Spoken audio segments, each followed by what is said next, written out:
Winter in 12, the staid set of tires that's kissed its surface, every scream it's swallowed under thunder. The asphalt doesn't forget. It just waits. I'd driven that stretch of Route 221 more nights than I could count. It cuts through western North Carolina like a dark vein, twisting between the Blue Ridge pines where fog sits low and patient. That night, it was just me, the radio, and the rain. It called in a solo collision, possible ejection. Caller never stayed on the line. Standard code. Nothing I hadn't seen before. But something in the dispatcher's voice. A hitch, like she was repeating a line someone fed her. Unit 12, respond to mile marker 94, vehicle off the shoulder, caller disconnected. I confirmed, checked my mirrors, and rolled out. The wipers carved tunnels through the rain. The world blinked black, then gray, then black again. You ever notice how some roads feel too quiet, even with a storm riding them? Like the sound's been edited out? When I reached, headlights sliced the ditch. A sedan sat nose down, half in the mud, half cradled by kudzu. No steam, no hazard lights. Just the metallic smell of rain and something electrical. Procedure first. Announce presence, check for hazards. Unit 12 on scene. Missiles came back through. Half a beat late. On scene. I paused, listening. Rain thumped the roof. Probably atmospheric bounce, I told myself. Not real. Real, not real. I stepped out. Gravel slid under my boots. The beam of my flashlight wobbled across the soaked pavement. Highway patrol. If anyone's hurt, call out. Nothing. Just wind peeling through the trees. The driver's door hung ajar. Inside, the seat was empty, but the headrest shimmered with warmth like someone had been there seconds ago. I reached in. The fabric steamed against my glove. That's not possible in rain this cold. Behind me, something creaked. I turned the beam. The child's seat in the back swayed. Just once. Slow. Deliberate. No child. Dispatch, I need a second unit and EMS, I said. Silence. Then, my own voice again, warped by static. Second unit and EMS. That's when I saw the footprints. Bare, small. Not child small, but smaller than mine. Pressed dark into the wet asphalt. Leading from the driver's door toward the center of the lane. Pensions, they stopped halfway across the road. Just stopped. Manslaughter, no scatter, no scatter. Like someone had stepped into the rain and vanished. My bean caught the highway marker. 94. I'd passed it 1,000 times. But tonight it looked off, tilted a few degrees, paint warped into ripples, like heat waves in a downpour. I blinked water from my eyes and noticed my cruiser in the sedan's rear view. Except the headlights weren't lined up right. They were too low, like the car was empty and the suspension had risen. But my engine was still idling behind me. I turned. My cruiser sat there, driver's door closed. Nobody inside. I took one breath. 2. 4. The way my wife used to tell me when panic hit. Breathe in 4s. In, 2, 3, 4. Out, 2, 3, 4. It steadied me enough to write notes. Real, not real. Real, not real. Procedure keeps you sane. Paper before feeling. I logged the plate. North Carolina, KDY 2145. The VIN sticker peeled halfway off the frame. Raindrops hissed on the flare I struck, orange light bleeding into fog. When the light touched the ditch, something gleamed beneath the mud. I crouched. A toy sheriff badge, the cheap kind kids wear at Halloween. Bent, half buried. Armstrong, it turned it over. Letters etched on the back with a pin. For Dad. My throat went tight. My wife and I, we'd lost hours before he ever took a breath. A lifetime ago, but not far enough. I rubbed the St. Michael medallion on my chest until the edges dug in. From the trees came a sound that didn't match the rain. Tap, tap, tap. Pause. Tap. Too even. Like fingernails on wood. I called out again. Highway Patrol! Hello? The answer came back. My own voice from the dark, but a half-second late. Hello? The hair under my cap prickled. I backed toward the cruiser, eyes locked on the tree line. Then a new sound. Soft, child height, maybe 20 feet away. Officer? Everything in me went cold. It wasn't behind one tree. It was behind all of them. Like the forest learned a word and couldn't stop saying it. Snagged my flashlight. The beam swanged facing where I'd just been. The figure didn't move. I blinked, and it was gone. Back in the cruiser, I locked the doors, tried the radio again. Dispatch, Unit 12 clear? No answer. Then faintly, my voice again, but younger. Miss a recording from years ago. Unit 12 clear. I hadn't said that line in over a decade. The camera on my dash flickered alive on its own. On screen, me, standing in the road, flashlight pointed at the trees. Except I wasn't out there. I was in the car, watching myself. I shut off the monitor, killed the lights, sat in total dark. The only sound was rain. And in that rain, I swear, I could hear breathing. 4 beats in, 3 beats out. Off by 1. Not real. Real. Not real. The trees was taking kept time against the cruiser roof. I marked the perimeter like procedure demanded. 1 flare at my heel, 1 40 paces north, 1 downhill where the road disappeared into pine shadow. The hiss of burning magnesium carved orange circles in the fog. Rooster carrying 12 securing scene, I said into the mic. The response came late, my own voice distorted by half a second. Carrying scene! Not real, real, not real. I moved to the ditch. The sedan sat nose first in mud, back tires barely touching pavement. Steam had quit long ago. The car looked placed, like someone had set it down gently. I swept my flashlight through the cabin.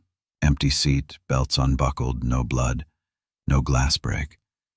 Only the child's safety seat rocking slow in the back, as though remembering motion. My glove brushed the driver's headrest. Warm. Not surface warm, core warm, as if it still held someone's imprint. Rain shouldn't let that happen.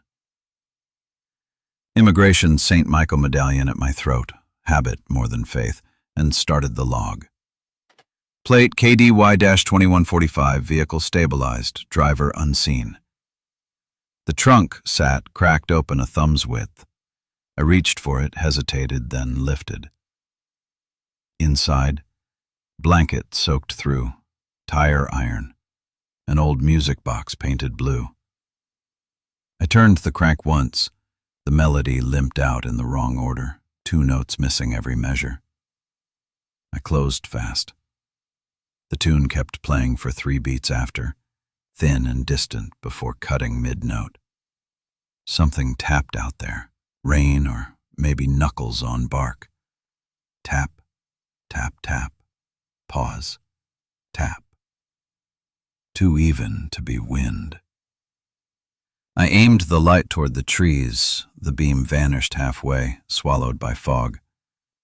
"Highway patrol, call out if you can hear me!" Nothing but dripping leaves. Then faint and low.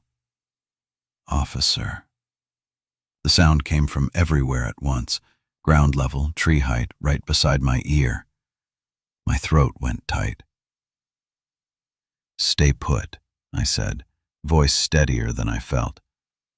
"I'm coming to you." I stepped onto the asphalt. My flare light bent the fog into slow red waves. Halfway across the lane I found the footprints again, bare, adult-sized, water pooling in them. They led from the car and stopped dead in the center line. No turnback, no slide. Just gone. I placed my boot into the last print. Cold pulsed up through the sole, deep cold like standing on open water. Not real. Real. Not real. "Misinformation. Dispatch possible missing driver," I said. The speaker answered with silence, then my own phrase played back slower. "Possible missing driver." I killed the transmission. Procedure wouldn't save me if physics had left. Something metallic winked near the guardrail. I knelt, pulled out a small tin badge, the toy kind kids wear at Halloween. Rust rimmed its star, etched on the back, with what looked like a nail. "For Dad." The letters snagged my breath. My wife had written that phrase once on a card for a baby who never made it past the sonogram. I slid the badge into my pocket before I could think better. The pocket turned heavy, like the weight of a confession. Amiantos thunder across the ridge, low and patient. I started toward the flare again, counting breaths. 4 in, 4 out. My wife's voice used to guide them. "Breathe in 4s, honey. Keep the rhythm steady." Now the rhythm felt borrowed. I circled the sedan angles for collision marks. No dents, no impact scars. Mud packed tight against the grille, but nothing else. The car had left no skid, no spray, as if it simply appeared. Dashcam red light blinked through the rain. I ducked into the cruiser and replayed the last minute. The screen showed empty road, then the sedan rolling into frame by itself, headlights off, coasting like someone pushed it gently downhill. My own voice filled the cabin again. "Unit 12 on scene." Echo followed a second later. Perfect mimicry. I turned off the monitor and stared into the rear view. The sedan's reflection glowed red from flares. Behind it, my cruiser sat exactly as it should, except the driver's silhouette wasn't me. The reflection leaned forward, lips moving soundlessly. "Not real," I said. "Real, not real." I stepped back into the rain, hand on sidearm, though I didn't remember drawing it. The road gleamed slick and empty. Fog crawled higher now, thick enough to taste. Somewhere deep in the timber a branch snapped. No echo, just the clean break of something old giving way. "Hello?" "Hello." It used my voice this time, quieter, polite. I froze. The flares hissed behind me, one after another, fading out of sync. The last light guttered, leaving only the glow from my cruiser's dash. For a moment the road was perfectly still. Then the music box inside the trunk started again. 2 wrong notes, pause, 2 wrong notes. I didn't open the trunk, listening to the crooked melody bleed into thunder, until the final note stuttered and died.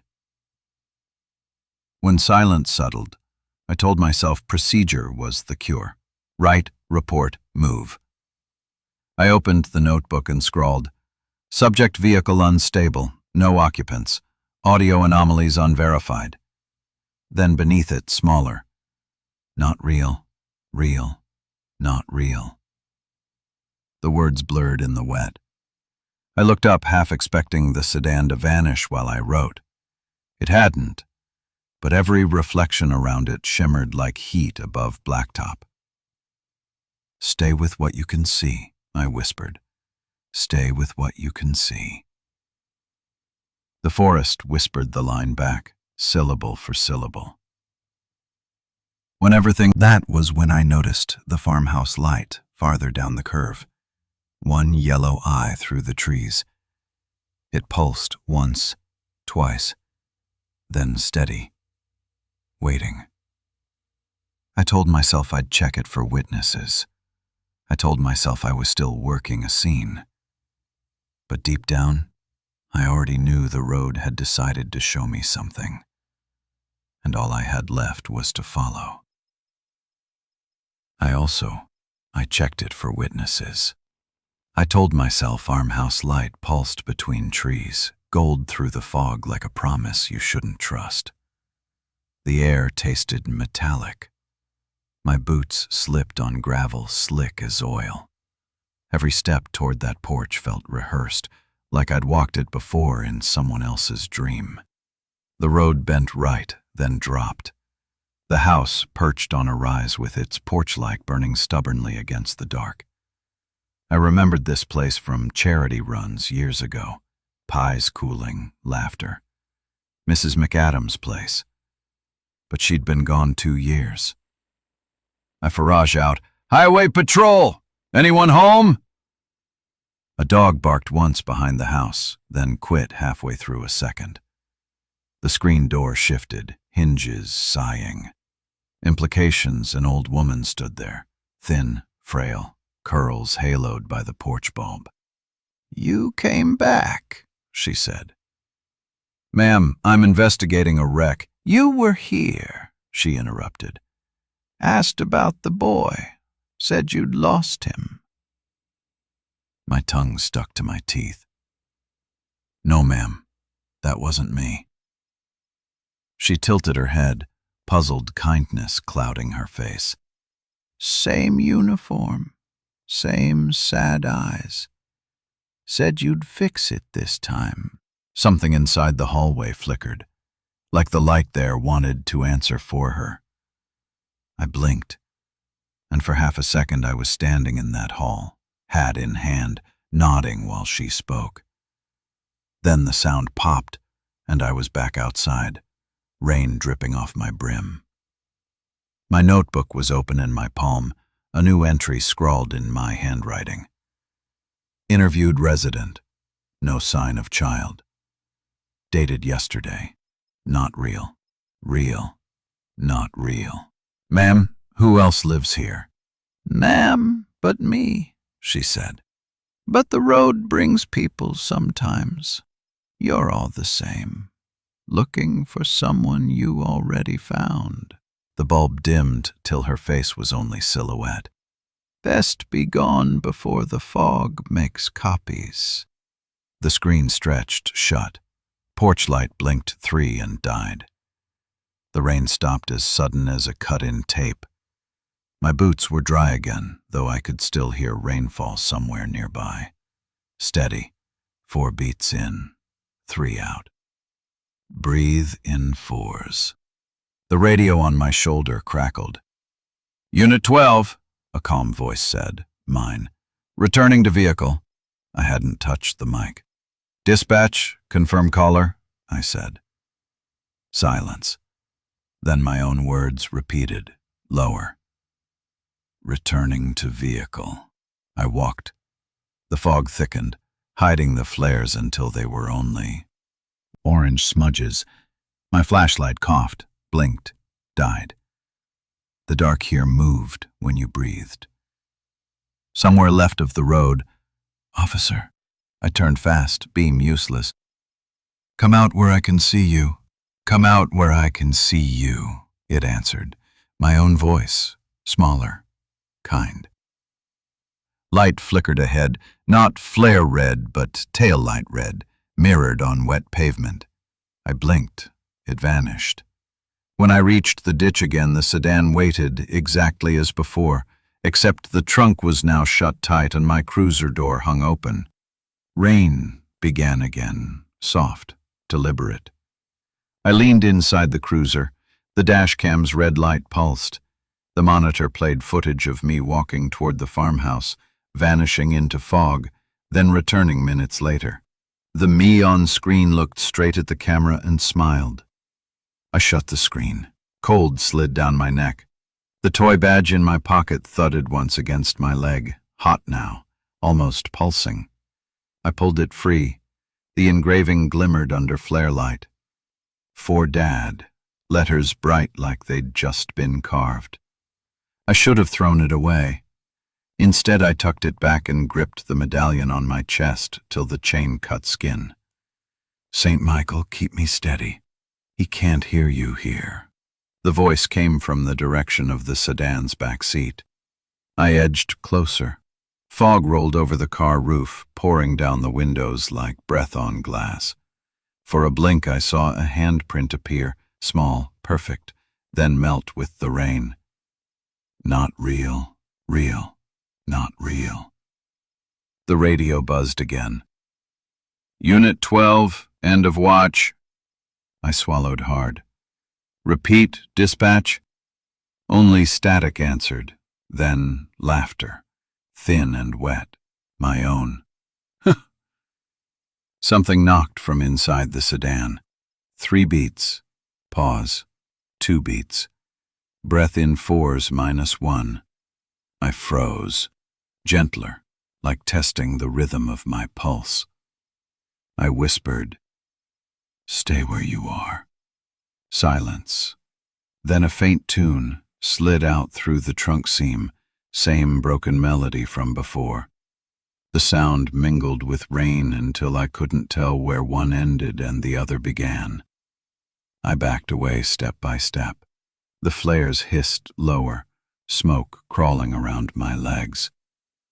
Behind me, a second pair of boots splashed, matching pace for pace.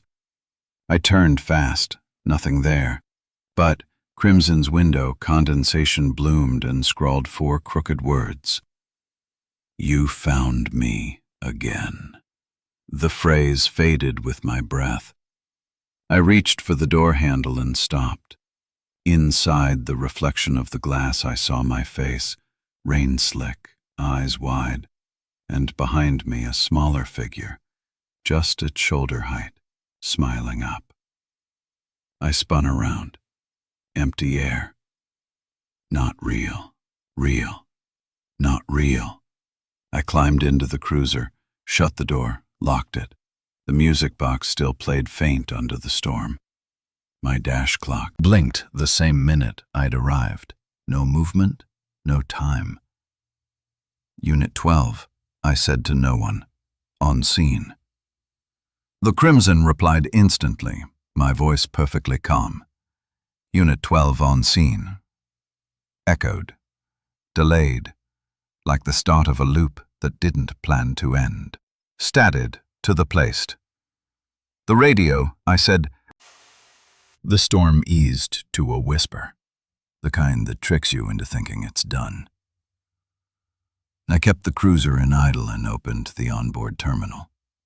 VIN search. Registered to a family in Boone. Last reported stolen at 11:47 p.m. Mi entras, it was 11:41 p.m. now. Time's wrong, I told myself. Server's lag, routine glitch. Still, my fingers shook over the keys.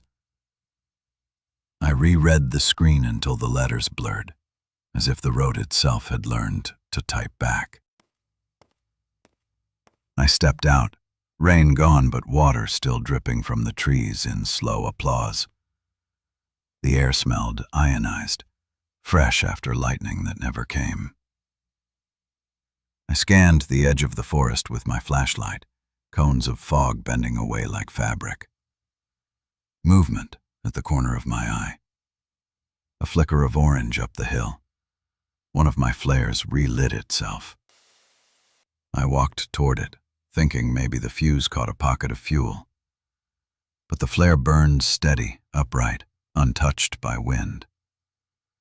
Lying beside it, a Polaroid photo, edges curling from heat. Classics, I picked it up.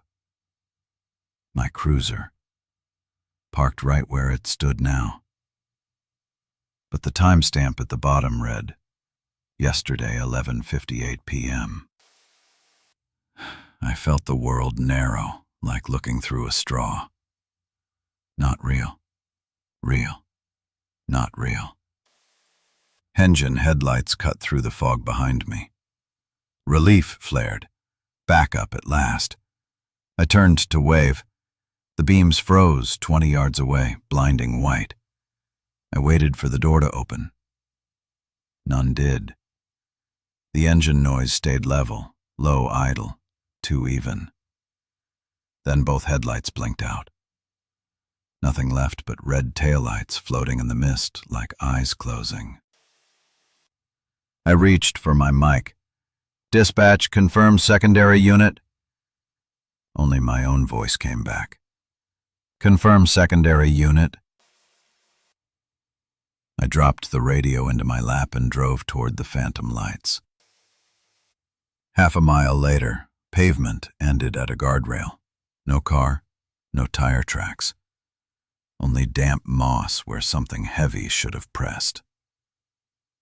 The dashcam blinked on by itself, playing a feed from earlier, me standing outside the farmhouse porch.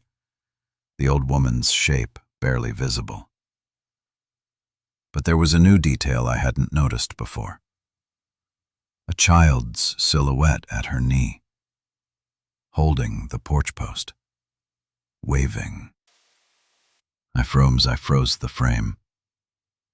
The kid's hand was smudged dark, not blood, just blur, like motion drawn in slow ink. Breathe in force, I whispered. My own voice answered from the speaker, matching cadence. Breathe in force. I shut off the dashcam and stared through the windshield. The road ahead bent right toward a tree line I'd never seen on this route. Trees too close together, wrong species for this altitude. I knew every mile of 221. This bend didn't belong. Maybe a detour, I muttered, though my stomach already knew the lie. I stepped out. Gravel shifted like breath under my boots. I followed the bend until the guardrail ended at a gap wide enough for a car. No signs, no reflectors, just darkness with a path carved through kudzu. A faint hum seeped from it, steady, electrical. It reminded Bleed, the sound between channels when a voice almost forms but never does. I lifted the flashlight. A half-buried mile marker leaned sideways. 95. Painted over, fresh white dripping down like frost. There is no 95 on this stretch. Something underfoot, metal on stone. I bent and found another toy badge, same make, same rust rim, but no engraving this time. The back was clean, waiting. I pocketed it next to the first. The two clinked together softly, like teeth. The forest ahead breathed. Limbs shifted without wind. I could hear water running somewhere close, though the ditch was dry. The sound pulsed. 4 beats, pause. 3 beats. Heartbeat or footsteps. Officer? It came from deep in the dark. This time I didn't answer. A smell rolled out, wet wood, copper, ozone, faint sweetness like baby powder. I took one more step. Light flared suddenly, headlights behind me again. I turned, my cruiser was gone. In its place, the sedan idled clean, taillights glowing bright red. Music leaked through its cracked window, the same broken tune, looping. Crimson voice echoed from inside. "Stay with what you can see." I backed up. "No," I said, shaking my head. "No, I didn't." Thermometer sputtered, then spoke through the radio speaker, twisting static into syllables. "He wants to see the sirens." That phrase, written on the paper in the glove box. I stumbled back. The red taillights flared brighter until they washed everything white. Then darkness slammed down again. The car was gone. Only the two toy badges lay in the road, edges warm to the touch. I looked at the mile marker, paint dripping faster now, almost liquid. Numbers sliding off. The post shivered like a metronome, keeping tempo for the music box still faintly playing from nowhere. The unborn, sudden, heavy. I ran for the cruiser, half blind. The headlights kicked on as I reached it, uncommanded, bright enough to sear through the storm. Inside, the clock still read 11:41 p.m. I keyed the radio. "Dispatch, possible code 48, request backup." Shimmer. Silence. Then a small voice, same as the woods. "Officer?" I slammed the radio down. "Stop!" The speakers hissed louder, forming words under breath. "You were supposed to stop." Every gauge on the dash fluttered, RPM, fuel, temp, like a heart monitor about to flatline. I whispered, "Not real. Real. Not real." Selfish started, though the switch was off, smearing rain into streaks shaped like handwriting. I leaned close enough to read a single phrase across the glass. "End of watch." The engine stalled. Everything went silent, except for the faint, continuous hum in the distance, patient as waiting breath. I didn't start the car again. I just sat there, listening, wondering if maybe the road had already filed its report on me. As I headed side that, I have a number of car later, the hum wouldn't stop. I switched the ignition off again, but the noise didn't care. It was inside now. Out fog stretched thin across the highway. I caught movement in the mirrors, headlights rolling toward me from the curve. They blinked twice, signaling. Relief hit fast. Maybe backup had finally made it. I reached for the mic. "Dispatch, I've got visual on incoming." My own voice cut in, clear and steady. Visual confirmed. Palestinians. Froze. Miss Headlights drifted closer until their edges went soft, swallowing the space between us. I stepped out to flag them and realized the beams weren't moving. They hung mid-air like someone had drawn them there. When the light faded, there was nothing but empty road. The sound that replaced it wasn't thunder. It was whispering. The Christ that threads through trees, syllables barely born. It took a full breath before I understood. They were whispering my name. I moved back toward the car, each step heavier, like walking through molasses. When I grabbed the door handle, static crawled up my arm and snapped my knuckles blue. Inside the cruiser, the radio glowed white. A new voice, female this time. "Breathe in fours," she said gently. My wife's voice. 1, 2, 3, 4. I swallowed hard. "Sarah?" Stay continued, tone patient, rehearsed. "He just wants to go home." "Who?" I whispered. Silenced. Then a child's laugh came through the static, bright, soft, close. I killed the power. The radio went dark. My reflection stared back from the black screen, mouth still moving, forming words my throat didn't. Missiles, not real. Real, not real. I stepped away, scanning the tree line. Rain had slowed to a mist, thick as smoke. The smell of metal filled the air. I saw a pale shimmer near the shoulder, something small lying there, half buried in mud. I knelt. A photograph. Me and Sarah, years ago, standing in front of our first cruiser. Her hand resting where the badge sat now. The picture wasn't wet, though the ground around it soaked my knees. On the back, in a child's handwriting, "He likes your lights." I dropped it, heart hammering. A noise drew me to the sedan again, the slow tick of its cooling metal, or breathing. The rear window fogged up, a perfect oval in the shape of a small face pressed close. 3 nods. 2. "Stop," I whispered. The fog handprint smeared down the inside of the glass as if dragged. I opened the door before I could stop myself.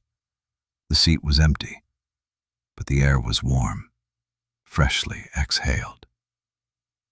"Officer?" "Where are you?" I called out.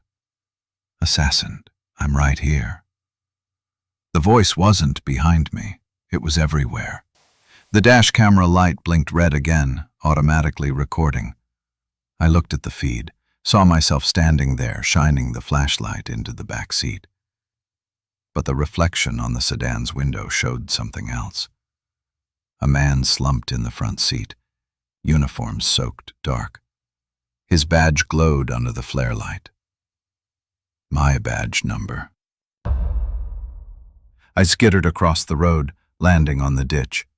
Something glittered there, metallic, moving.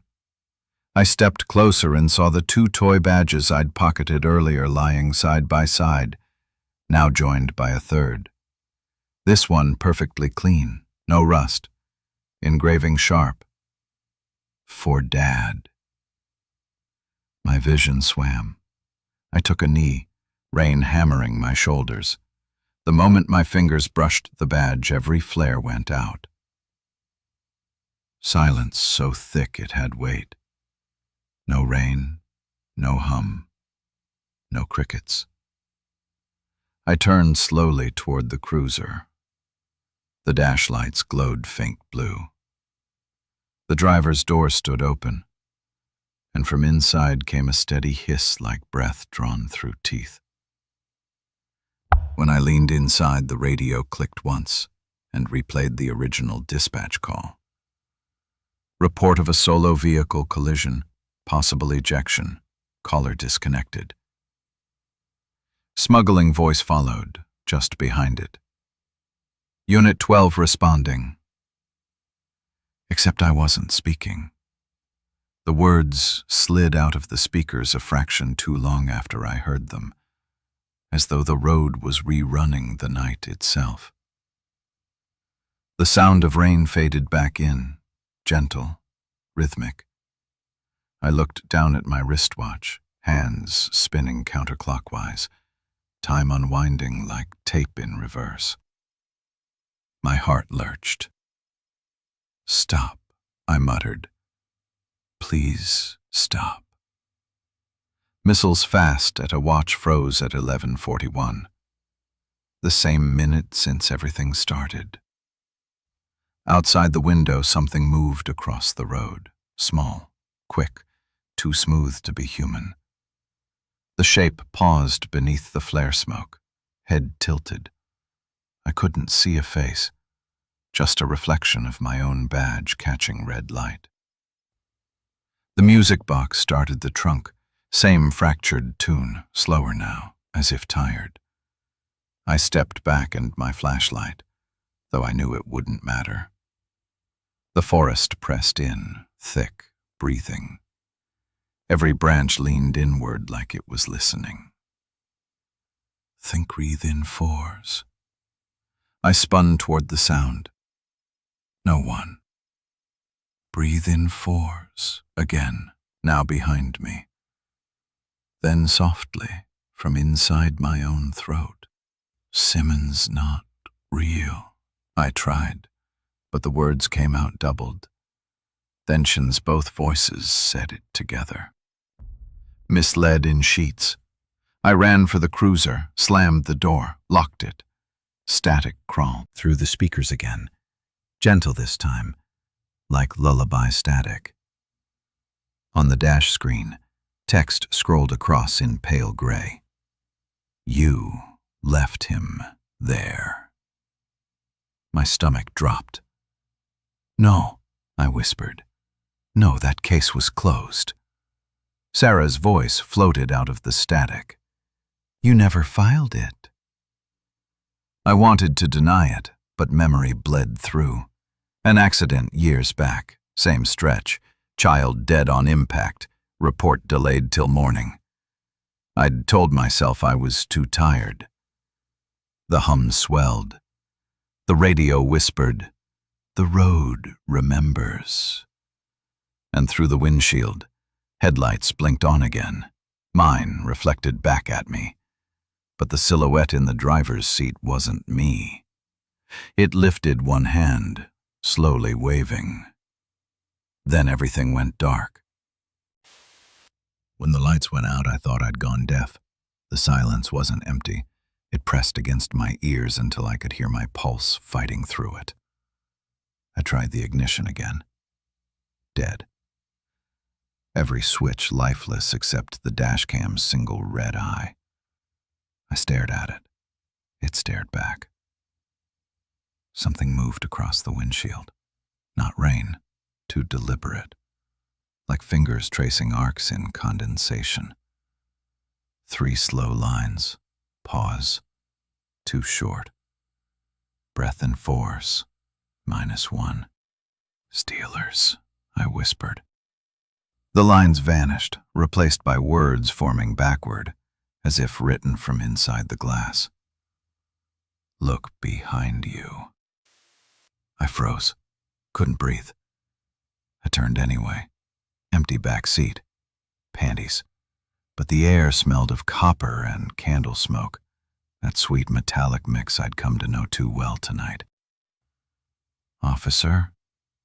It was right beside me this time. Not in the trees, not the ditch, inside the cruiser. I swung the flashlight, beams slicing through nothing but floating dust.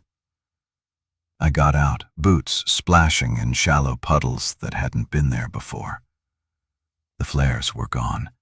Instead, 3 cones sat perfectly spaced across the lane, glowing soft orange. They were mine, but I hadn't placed them like that. I counted the distance between each, exactly 40 paces apart, same as training. Then I noticed the shadows between them. 3 human shapes, motionless, standing shoulder to shoulder where the flares should have thrown none. They faced, same uniform, same hat, same everything. Each held a flare in one hand and stood a heartbeat out of sync with my movements, as though copying an echo that hadn't learned to keep up. Identify yourselves, my voice cracked on the second word. The figures lifted their arms in unison. The flares flickered, then darkness. I blinked hard. When my eyes adjusted, the road was empty again. The only light came from the trunk of the sedan, open once more, humming quietly like an electrical line. I shouldn't have gone closer, I knew that, but the hum pulled. In Sarn, the blanket lay smooth and dry, though rain still fell. Beneath it, the music box sat still. Next to it, an envelope with my name printed in a child's shaky handwriting. Officer. Inside, a Polaroid. My cruiser parked in front of the farmhouse. Timestamp, tomorrow. Immigration, a note written in the same uneven script. You forgot to stop. My hands shook. I felt the medallion under my shirt, hot as metal left on a stove. The air around the car shimmered, thickening, the sound of a child humming under breath. 4 notes, pause. 3, wrong key. The hum grew louder until it became a chorus of radio static. Voices layered together, each version of me speaking over the other. Unit 12, on scene. Unit 12, securing perimeter, sluggish. Zhengji 12, returning to vehicle, 12. The same phrases, overlapping like tape loops, running out of sync. I stumbled back, hit the guardrail. Through the fog I saw my cruiser again, headlights on. A figure sat inside, profile turned toward me. My profile. Not real, I muttered. Real, not real. Silenced its head. The headlights blinked twice, the signal officers used to call for confirmation. 2 flashes. Pause. 1. I raised my flashlight, half wanting to answer. The moment the beam touched the windshield, the engine roared to life by itself.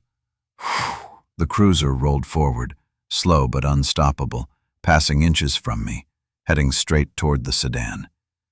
Both vehicles idled nose to nose, engines purring like animals smelling each other.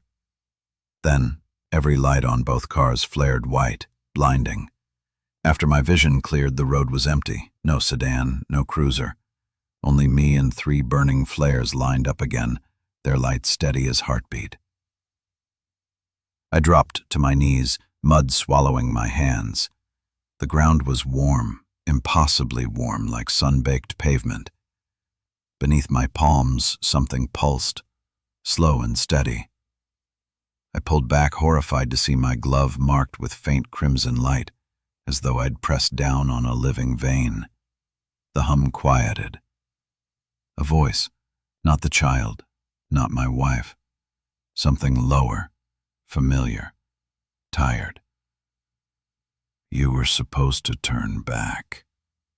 I spun toward the sound. The trooper shape stood 10 feet away, half shadow, half reflection.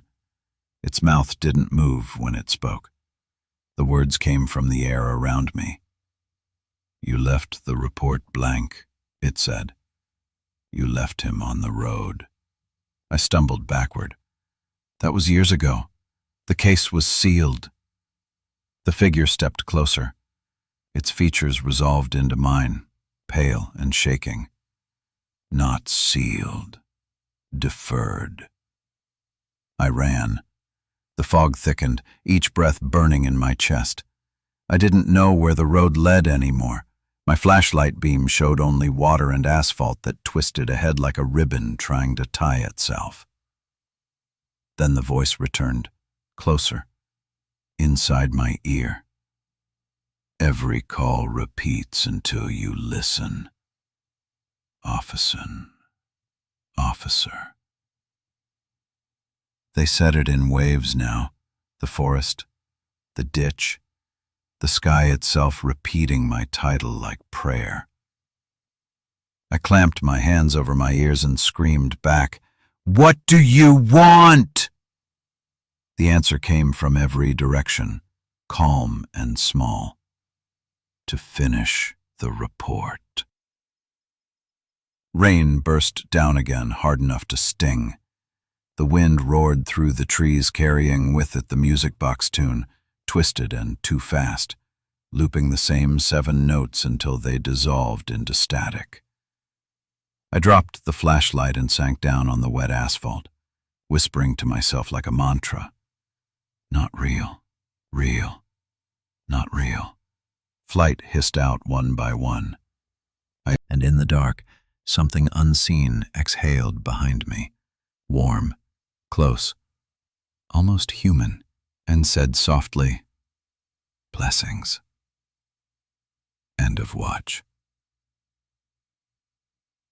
I don't remit I was kneeling on the asphalt, whispering into nothing. The next I was walking toward the sedan again.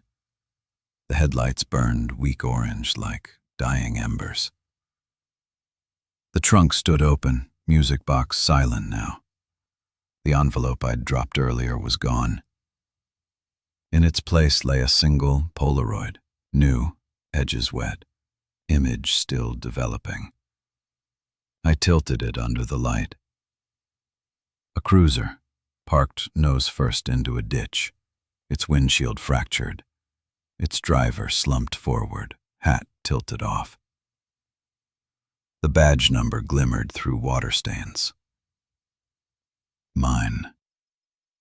I dropped the photo. My heart kicked twice, then tripped over itself.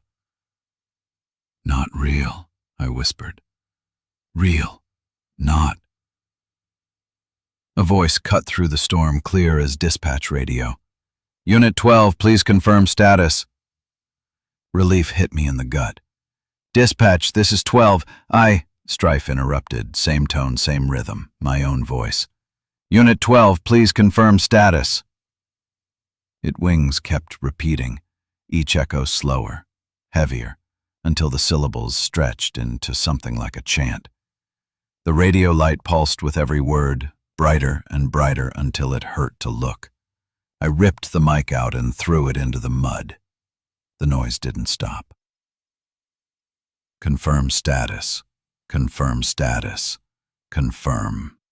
I turned to run, but my legs felt locked in syrup. The flares along the road had returned, each burning in perfect unison. 3 on the left, 3 on the right. A hallway of fire. At the far end, a figure stood, small, motionless, haloed by light. A child, barefoot, dripping wet, head tilted the way kids do when they're curious about bugs. He held something in his hand that caught the light. A tiny silver badge. Officer? He called, soft and certain. The word folded me in half. I fell to my knees. I'm sorry, I said. I tried to stop. He stepped closer, their feet silent on the wet road. You didn't even look. His voice wasn't accusing. It was factual, simple. That hurt worse. I was supposed to check the car, I stammered. But I thought the call was a false head.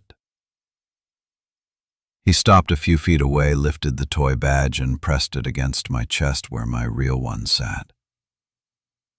For a second, I felt its weight merge with mine, metal warming through uniform fabric.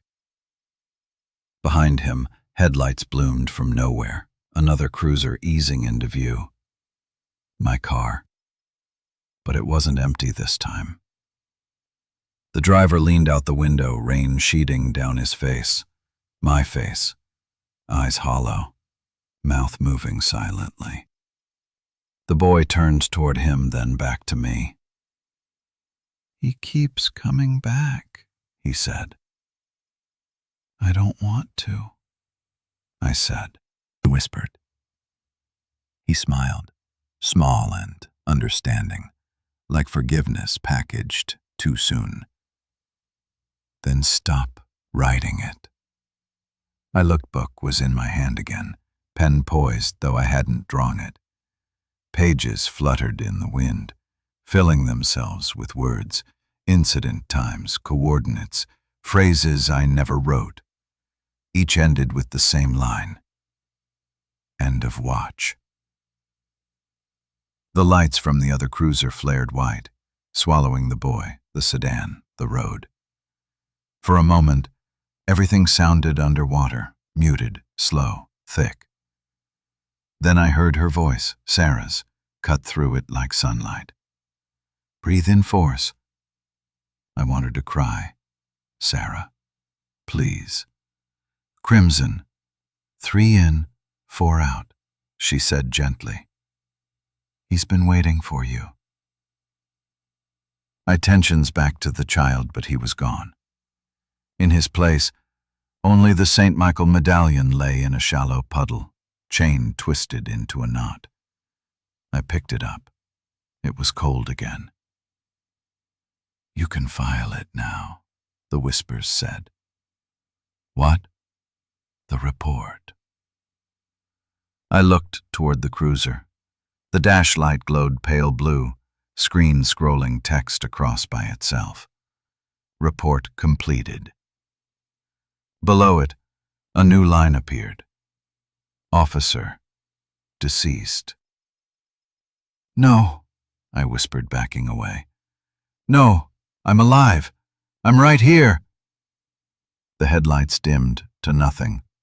The engine faded to silence. I was alone on the road. The fog receded just enough for me to see the farmhouse light return, steady and soft. The door stood open this time. Inside, the old woman's silhouette waited. I walked toward it because there was nothing else to do. You were right, I said when I reached the steps. I found him. She nodded, eyes kind. You all do, eventually. Her voice faded as the light behind her grew brighter, white washing out the walls, the porch, everything. I felt weightlessness. The sound of rain pulled backward into sky. The road below me curved away like film burning in a projector. Somewhere inside that roar, I heard one last echo, my own recorded voice, calm, procedural. Unit 12, on scene. Then layered over it, the child's voice whispering, end of watch. The hum softened into nothing, and the tape ran out. The light swallowed everything, then dimmed just enough to give the world back its shape. The road reassembled itself under my feet like film reversed. My cruiser waited ahead, engine idling, driver's door open. I should have felt relief, but the air around it was too still. Rain hung suspended mid-fall, drops glinting silver before melting into vapor. I walked closer. My reflection shimmered in the driver's window. Same uniform, same hat. Only my eyes different, emptier, resigned. Inside, the radio hummed, a familiar female voice, clear and gentle. Report of a solo vehicle collision, possible ejection. My stomach twisted. It was Sarah's voice. I stepped closer to the mic. Sarah, is that you? The radio replied, using her same tone but wrong cadence. Caller disconnected. I backed away. The road behind me stretched forever, lit by a pattern of flares that hadn't been there seconds ago. One every 40 paces, glowing steady. Between them, silhouettes formed, uniformed figures frozen mid-step. Some looked at me, some faced the forest. Stop, I said under my breath. Not real. Real. Not real. The radio clicked again. My own voice, calm, procedural. Unit 12 on scene. Echo followed, another version of me, slightly delayed. Then another, each fainter, further away, until it sounded like hundreds of echoes answering through the hills. On scene. On scene. I stared at the cruiser's dash cam. Its red light blinked once, then twice, like a heartbeat trying to stay alive. The screen came alive on its own. The feed showed the same highway, same rain, but from above, as if the camera floated higher and higher. The cars looked like toys. My body, a small shape kneeling in the road. I was led on the screen, just kneeling, head bowed, notebook in hand. A flare hissed beside me. Looked down at my own hands, empty. The notebook rested on the asphalt a few feet away, pages fluttering like wings. I reached for it, each page blank except the last. In my handwriting, filed, 11:41 p.m. End of watch. Crimson hadn't changed. Far off down the curve, headlights appeared. Twin white orbs sliding slow, steady, familiar. My pulse jumped. Back up again? Or loop? They drew closer, tires hissing on wet pavement. The car came into focus, the same cruiser. Mine. But no one drove it. It rolled past me silent, then came to rest nose first into the ditch beside the sedan that wasn't there anymore. The engine coughed once, then died.